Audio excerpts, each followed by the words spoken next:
Makasih. Cepetan sedikit kerjanya. Makasih ya, Mbak. Dan cepet kamu masuk sana ya. Ayo diminum. Makasih. Biasa. Pembantu mau tahu aja urusan majikannya.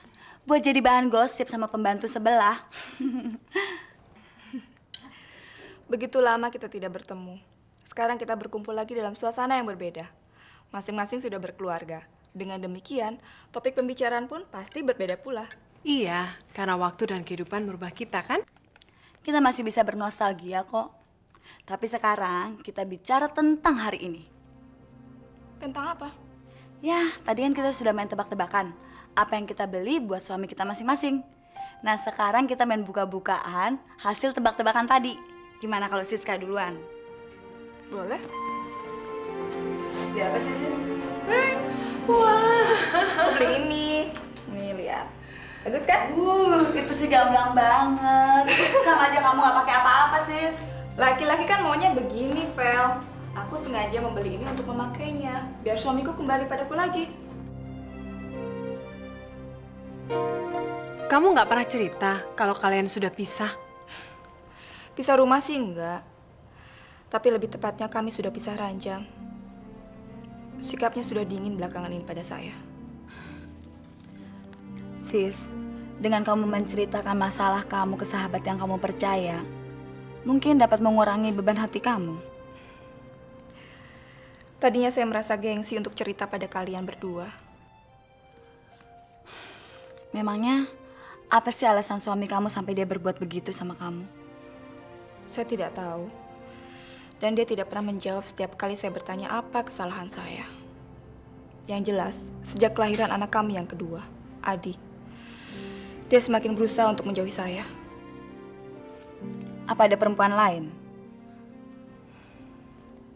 Iya. Dan bukan cuma satu. Dulunya dia memang playboy. Dan belakangan ini dia semakin merajalela. Setiap ada perempuan cantik, dia selalu berusaha untuk mendapatkannya. Ih, amit-amit deh, Sis. Kenapa nggak kamu tinggalin aja sih laki-laki celamitan begitu? Kamu kan masih muda, masih cantik. Saya jamin deh, begitu kamu jadi janda, banyak laki-laki yang antri untuk lamar kamu. Mungkin kalian menganggap aku ini bodoh. Tapi aku tidak sanggup untuk meninggalkan dia. Kenapa? Dia terang-terangan mengejar wanita setiap yang dia suka. Itu kan sama aja dia melecehkan kamu. Apalagi yang kamu harapkan dari dia? Saya masih mencintainya, Vel. Masya Allah, Siska. Kamu itu dilecehkan, dihina. Kamu masih bilang cinta. Untuk orang sebagai kamu, Vel, yang punya suami penuh kasih sayang dan penuh pengertian, sikap seperti Siska memang mengherankan. Tapi untuk orang seperti saya, Siska masih jauh lebih beruntung. Memangnya kamu punya masalah apa, Mon? Karena kamu tidak malu menceritakan masalah kamu, sekarang saya punya keberanian untuk mengungkapkan penderitaan saya. Kamu kelihatannya bahagia sekali sewaktu masih pacaran dan sewaktu menikah dulu. Itu hanya masa lalu. Setelah berapa bulan menikah, Aldi berubah. Dan sama seperti suaminya Siska, suami kamu juga nggak cerita kenapa dia berubah. Secara langsung tidak. Tapi dia pernah mengeluh sama kawannya. Yang istri kawannya itu adalah teman saya. Lantas apa keluhan suami kamu? Dia selalu bilang, saya terlalu agresif dan dominan sewaktu melayani dia. Sampai-sampai dia merasa dia yang melayani saya. Laki-laki itu memang aneh. Kalau istrinya biasa-biasa aja, mereka bilang dingin. Terus kalau perempuannya agresif, mereka mengeluh. Saya sudah mencoba menerima keluhan dia. Untuk jadi tidak agresif dan tidak dominan. Tapi dia justru jadi aneh. Dia jadi peminum. Dan dia jadi ringan tangan. Dia sering memukuli saya. Dan sering kali memaksa saya minum pil anti hamil. Sekarang saya jadi dingin. Ini sudah benar-benar keterlaluan. Itu belum seberapa. Oh, dia mabuk. Dia memaksa saya untuk melayaninya. Itu namanya pemerkosaan. Tega-teganya suami memperkosa istri sendiri. Itulah yang saya alami setiap hari. Kenapa kamu nggak lari aja, Mon? Dia selalu mengancam saya. Katanya kalau saya lari, dia akan membunuh saya.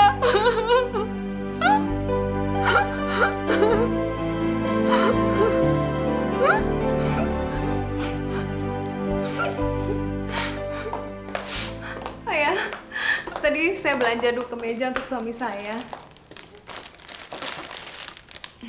Untuk kamu sendiri, kamu beli apa, Mon?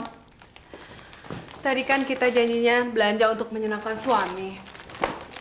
Bukan untuk menyenangkan diri kita, kan?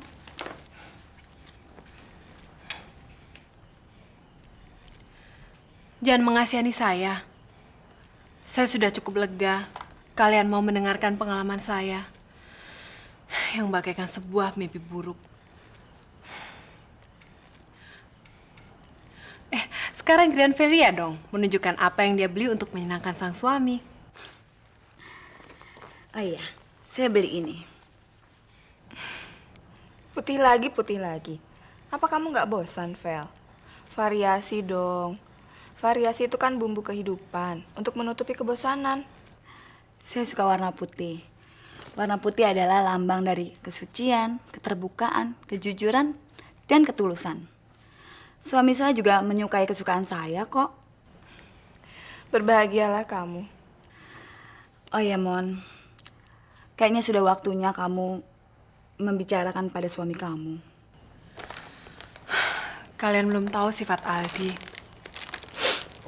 Kalau sampai dia tahu, saya menceritakan masalah kami kepada kalian, mungkin dia akan membunuh saya.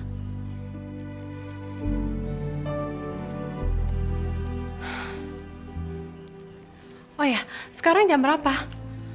Nanti kalau Aldi telepon, saya belum ada di rumah, dia akan marah besar. Saya pulang dulu ya. Ya.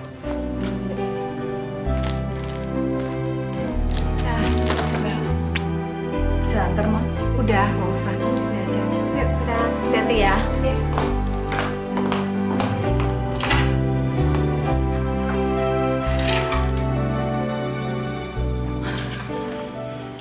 Kesian Mona. Kelihatannya dia sangat menderita.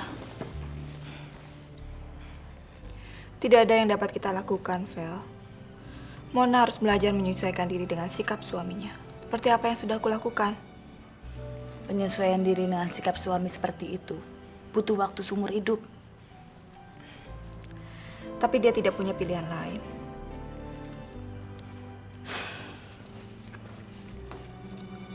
Minum, sis.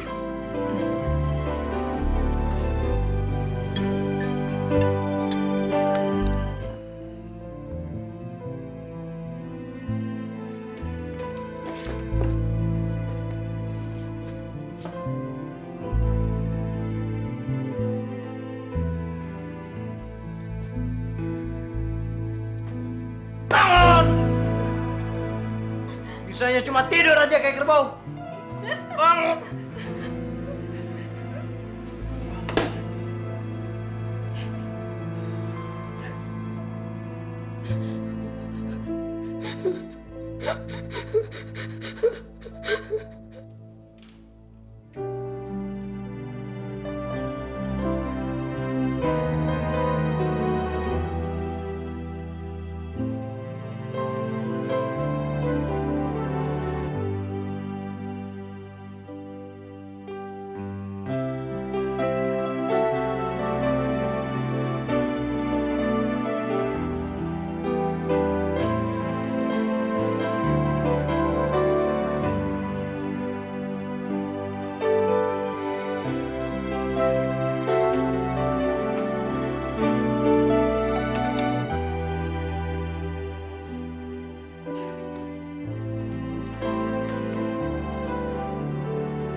belum pulang. Papa banyak pekerjaan, sayang. Kok Mama nangis? Enggak apa-apa. Mama cuma kelilipan rambutnya Lucky. Ayo bobo lagi, ya.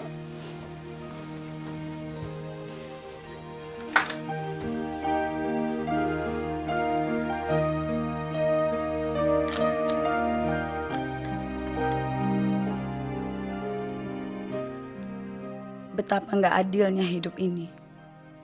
Kenapa harus wanita yang selalu dituntut untuk menyesuaikan diri? Kenapa kamu nggak lari aja?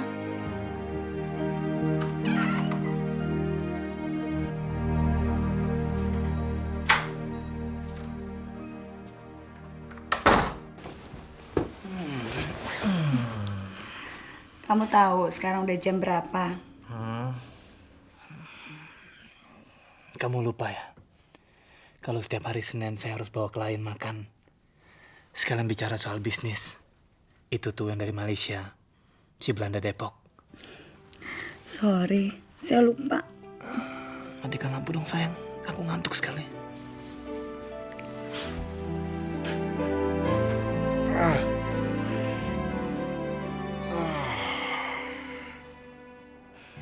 Selamat pagi. Jam berapa sekarang? Sudah waktunya bangun. Sekarang ini kamu makin sering pulang telat. Kemana kamu tadi malam? Sudah beratus kali saya bilang sama kamu, jangan ganggu saya dengan pertanyaan bodoh semacam itu. Mau saya kemana kek? Mau saya ngapain kek? Toh itu bukan urusan kamu lagi. Tapi saya rasa sebagai istri saya punya hak untuk bertanya. Iya, saya tahu emang kalau kamu punya hak. Tapi kamu mestinya lebih tahu juga dong dari saya. Kalau jawabannya akan saya berikan sama kamu, justru akan lebih menyakitkan kamu. Kenapa tidak kamu tinggalkan kebiasaan-kebiasaan lama kamu? Sekarang ini kan kamu sudah punya istri dan 2 orang anak. Sis, dengar. Sebelum kita nikah, saya sudah bilang sama kamu. Kalau saya mencintai kebebasan diri saya. Kalau kamu mau bebas, silahkan. Kamu mau cerai juga oke. Tapi dengan satu syarat. Anak-anak harus ikut saya. Jangan. Jangan ceraikan saya. Kamu kan tahu dari dulu saya sangat mencintai kamu. Saya rela dibuang oleh keluarga demi menikah dengan kamu. Kalau kamu tidak mau cerai, tutup mulut kamu. Dan sekarang buatkan saya sarapan. Iya. Iya. Oh iya. Kemarin saya membeli baju ini. Dan saya sengaja memakainya untuk menunggu kamu. Nggak perlu. Dengar, saya bangun karena saya mau sarapan dan ke kantor. Bukan untuk melayani nafsu kamu. Sebenarnya apa sih kesalahan saya? Kamu mau tahu kesalahan kamu? Menjadi istri saya. Itu kesalahan kamu yang paling fatal. Udah sana.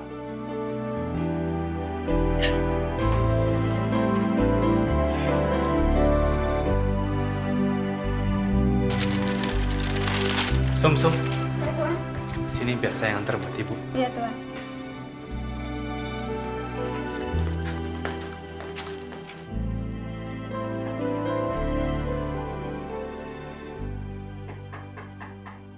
Siapa?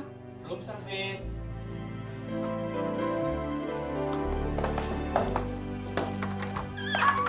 Selamat pagi Nyonya. Tadi Nyonya masih tidur. Saya pikir Nyonya mau sarapan di kamar. Sorry, saya kesiangan. Bukan salah Nyonya. Memang akhir-akhir ini Nyonya kurang tidur gara-gara sering nungguin saya. Maafin saya tadi malam ya. Saya capek sekali.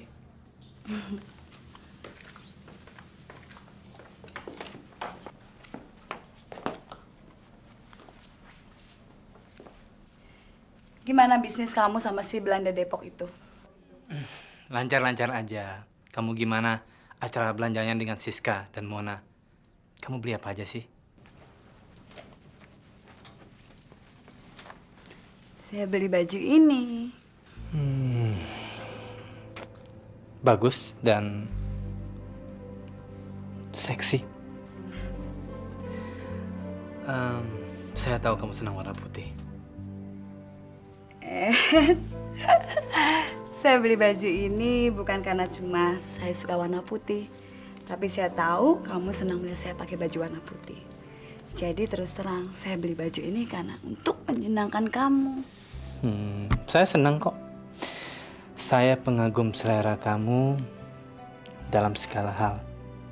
Karena kamu pintar menyenangkan saya dalam segala hal juga.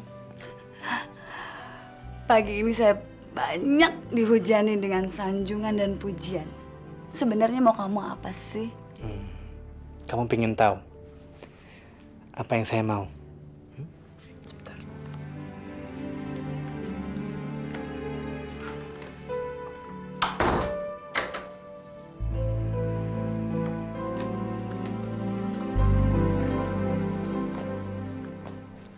Saya mau melakukan yang seharusnya saya lakukan tadi malam. Jangan bandel dong. Saya kan ada janji sama dokter Mariati. Udah tunda aja. Katanya kamu pengen saya hamil setelah keguguran yang dulu.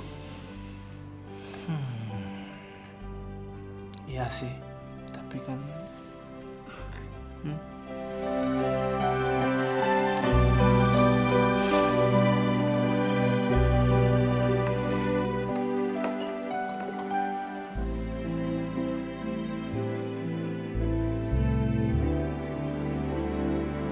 Kopinya!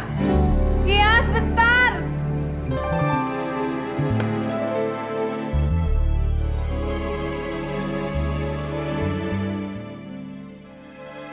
Cuma buat secangkir kopi aja saya mesti nunggu sampai 1000 tahun.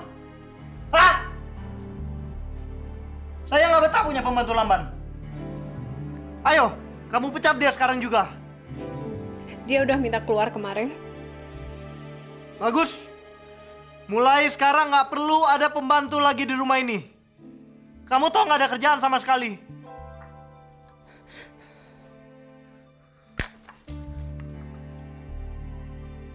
Ini kopi atau racun? Nggak ada manis-manis sama sekali. Kamu kan selalu minta kopi pahit kalau kamu habis mabuk. Lain kali tanya dulu sebelum bikin kopi ya. Ayo bikin lagi sana. Ingat, manis. Tapi jangan terlalu manis. Kalau rasanya nggak pas, kamu tahu sendiri.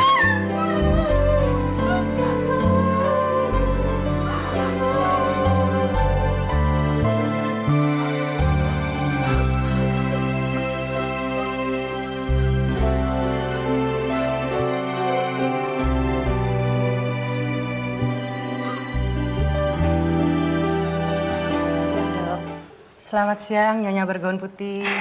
Maaf saya terlambat. Kemacetan jangan dibuat alasan. Enggak dok, saya tidak mengkambing hitamkan kemacetan. Saya terlambat karena ada urusan pribadi. Silakan. Apa keluhannya? Saya mau tanya dok, saya kok belum hamil juga ya?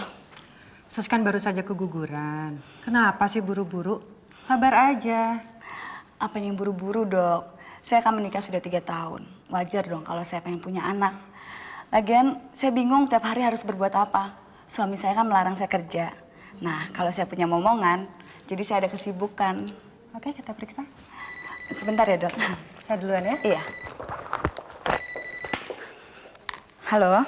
Velia, kamu ada di mana? Siska, saya lagi di dokter Mariati. Kenapa sih? Kamu kok kedengarannya suaranya bingung? Iya, ini masalah Mona. Tadi dia telepon. Kelihatannya Aldi memukuli dia lagi. Dan kali ini kelihatannya sangat parah. Dia ada di rumah sakit sekarang. Saya mau ke sana sekarang. Rumah sakit mana? Rumah sakit Kuningan. Iya ya. Ya udah, saya konsultasi sama dokter Mariati dulu. Setelah itu kita ketemu di sana ya. Iya, kita ketemu di sana ya. Yuk, bye.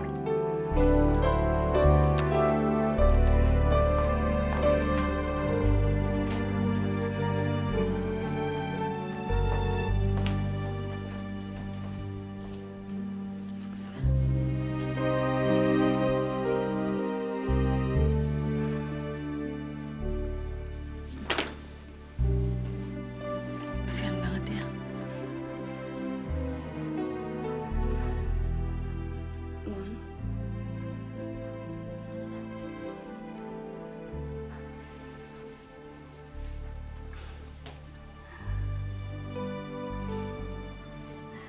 Ini namanya penganiayaan berat.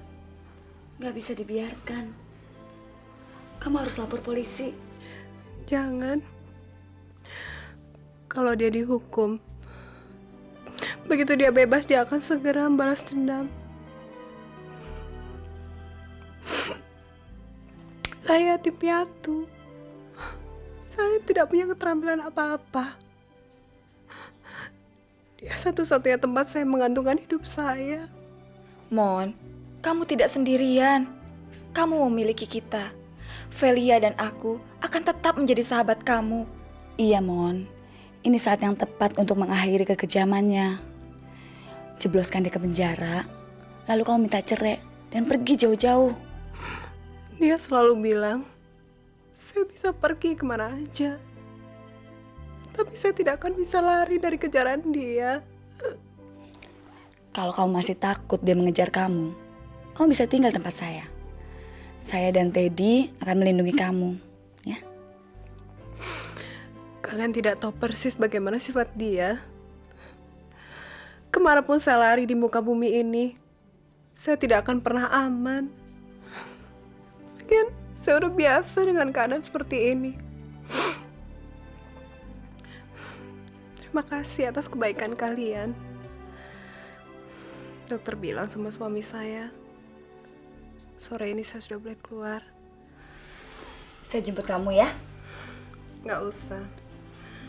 Suami saya bilang, dia akan menjemput saya setelah semua urusan kantor dia selesai. Sorry, saya lupa. Hewan yang melindungi kamu itu takut kalau kebuasannya diketahui orang.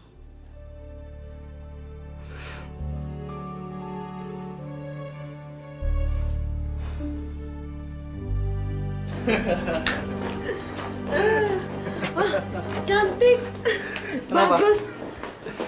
Kamu boleh pilih semua yang kamu suka. Terima kasih. Tapi saya lebih suka lihat kamu tanpa... Nggak enak kedengaran dengan orang.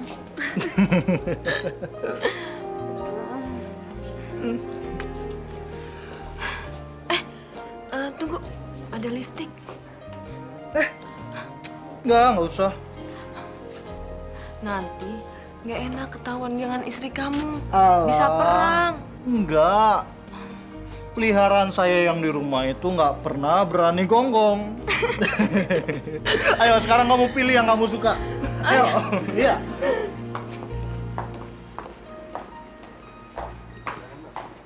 Makasih.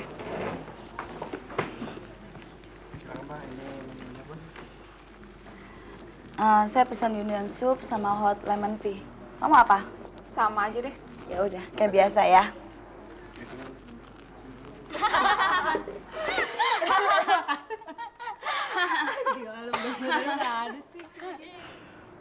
Begitu banyak perempuan di sini. Dan mereka kelihatannya begitu bahagia, bisa tertawa lepas. Kamu kira mereka menikmati kebahagiaan itu? Iya dong, pasti. Vel, saya berani taruhan. Kalau sebagian besar dari mereka mempunyai suami yang bobrok seperti suami saya dan Mona. Kenapa sih kamu begitu apatis? Mungkin hanya kebetulan saja suami kamu dan suami Mona yang punya kelakuan aneh.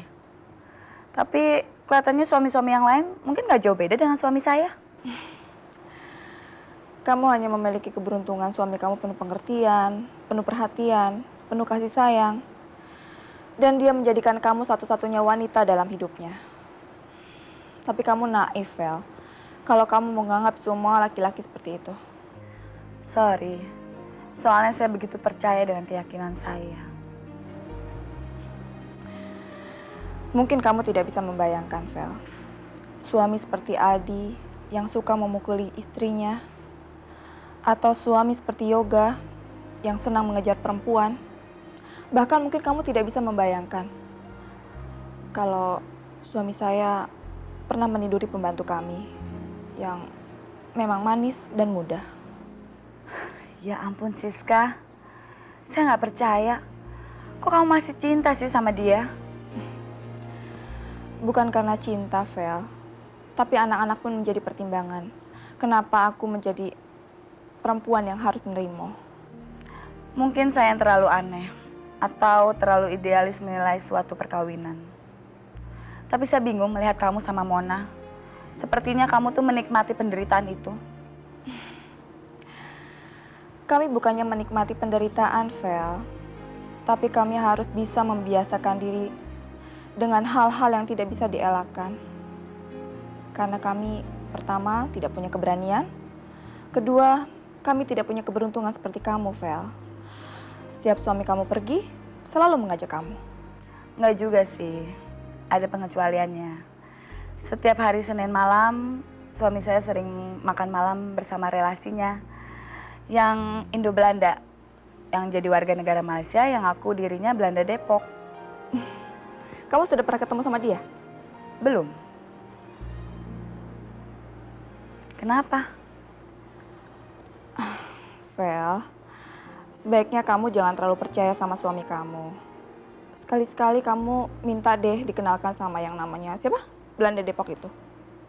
Bisa-bisa itu cuma dijadikan alasan supaya dia bisa pergi sendiri, Vel. Bisa sih, saya minta Teddy ngenalin saya sama relasinya itu. Tapi sudahlah, sekarang kita kembali ke masalah Mona. Gimana kalau Mona sembuh nanti, dia kita ajak makan. Terus kita yakinkan dia supaya dia mau meninggalin suaminya yang sinting itu. Saya berani taruhan, Vel. Kamu pasti tidak akan bisa meyakinkan dia. Karena dia sudah punya keyakinan sendiri.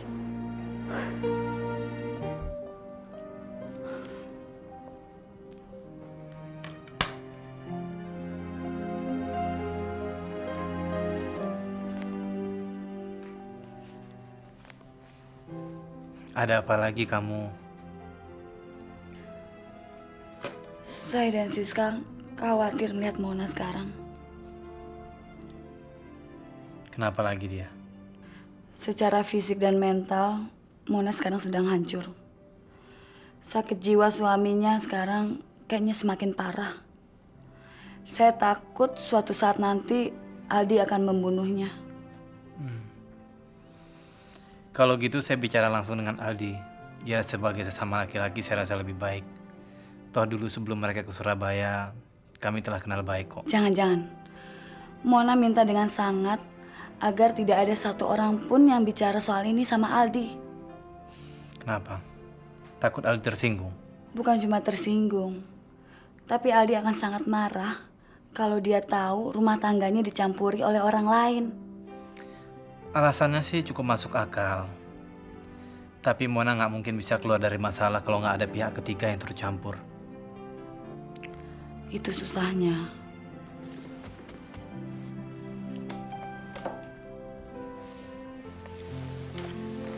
Mona pernah cerita bagaimana masa pacaran mereka dulu.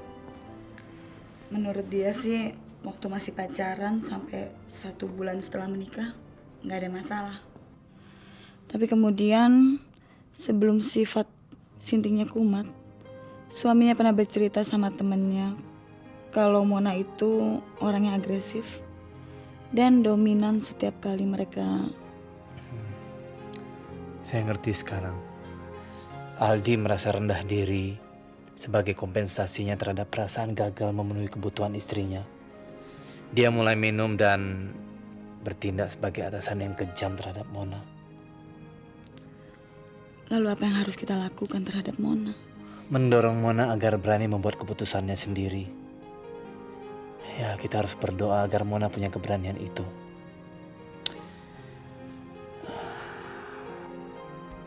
Dan satu hal lagi, aku nggak mau membuat tempat tidur ini terlalu lama menunggu sampai dingin gara-gara masalah orang lain. Siska dan Mona selalu bilang, saya orang yang paling beruntung. Karena saya mempunyai suami yang begitu sempurna. Saya nggak tahu itu dan saya tidak pernah merasa sempurna. Yang saya tahu dengan pasti bahwa saya memiliki seorang istri yang sangat sempurna.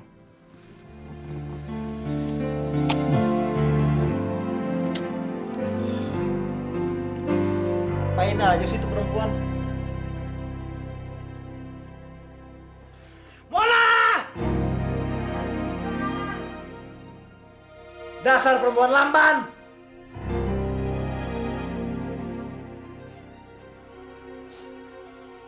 Lama banget sih? Saya mencari baby oil. Ah, udah jangan banyak alasan. Badan saya makin pegel dengan alasan kamu. Ayo pijitin saya. Dan jangan berhenti biarpun saya ketiduran ya. Cepat!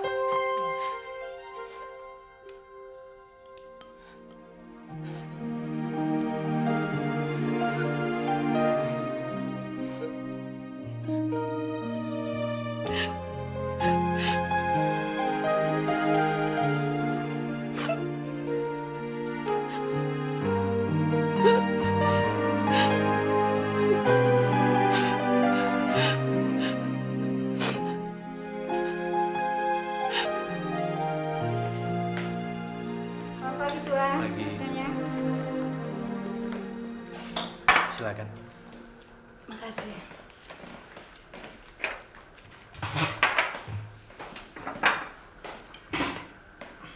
Baru terlintas di pikiran saya. Kayaknya kita sudah lama nggak mengundang Mona, Aldi, Siska, dan Yoga makan malam bersama. Bagaimana kalau nanti malam kita undang mereka untuk makan malam di luar?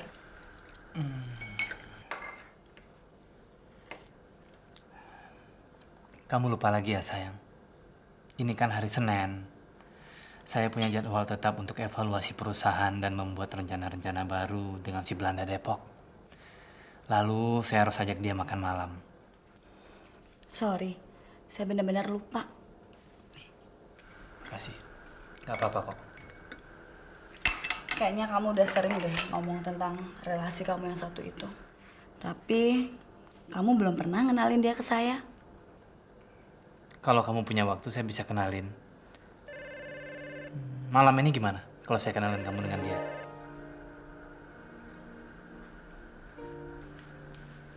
Ada telepon dari Nyonya Siska untuk Nyonya.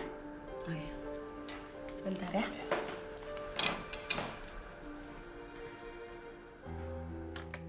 Halo. Gimana Mona? Secara fisik Mona sudah sehat. Bekas lukanya sudah tidak kelihatan. Tapi kelihatannya dia putus asa. Terus apa rencananya? Setelah dipikir-pikir, tawaran kamu untuk mengajak dia makan di luar masuk akal juga. Malam ini kita bisa mengajak dia makan di luar. Hitung-hitung untuk mengembalikan semangat hidupnya. Kayaknya lain kali aja kali ya. Soalnya tadi baru aja ngajak saya makan malam di luar ini malam. Sekalian dia mau ngenalin relasinya si Belanda Depok itu. Lagian kan gak enak sama Aldi kalau kita ngajak istrinya malam-malam. Menurut Mona, hari ini adalah yang paling pas. Karena Aldi pagi ini berangkat ke Surabaya. Dan baru pulang besok. Kalau Aldi tahu-tahu telepon ke rumah malam-malam gimana? Tidak mungkin. Karena telepon di rumahnya Mona sudah 2 hari ini rusak. Jadi Aldi tidak mungkin telepon dan tidak mungkin tahu kalau Mona pergi keluar. Tapi ya, kalau kamu tidak bisa ya nggak apa-apa sih. Saya tanya sama Teddy dulu ya. Kalau dia nggak apa-apa, ya kita ajak Mona jalan. Oke, bentar ya. Mas, Saya sudah dengar. Gak apa-apa kok. Bereskan dulu urusan kamu dengan Mona. Nanti mengenai si Belanda Depok, kamu bisa kenalan dengan dia kapan aja kok. makasih ya.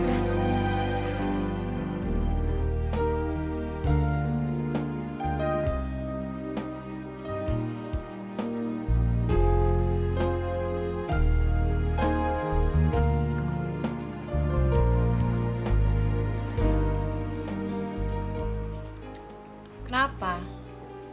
Kalian heran melihat saya merokok? Dengan begini, saya merasa lebih tenang. Justru kamu malah nggak kelihatan tenang. Mau tenang gimana sih, Mon? Lihat tuh tangan kamu gemetaran gitu. Kamu kok jadi doyan minum seperti Aldi sih? Kalian jangan terlalu mengkhawatirkan saya. Saya nggak apa-apa kok. Sudah biasa dengan kondisi seperti ini. Sudah kebal. Ya sudah deh, kita makan saja. Ya udah. Tapi saya pesan minuman satu lagi.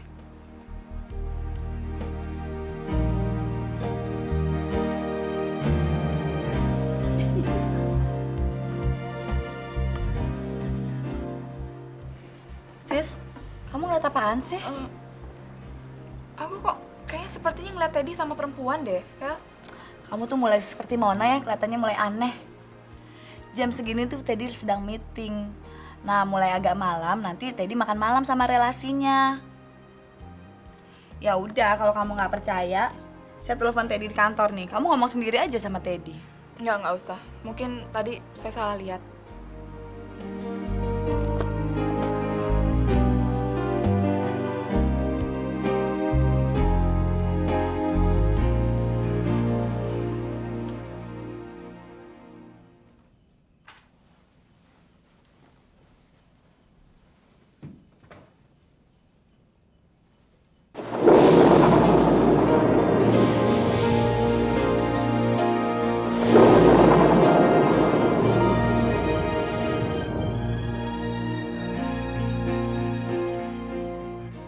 Sebaiknya kamu jangan terlalu percaya sama suami kamu.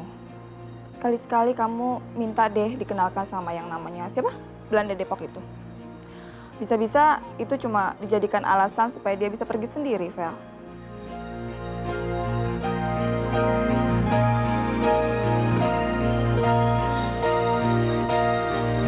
Jangan sampai ketinggalan update terbaru dari MVP Hits dengan subscribe dan klik tanda lonceng di bagian kanan.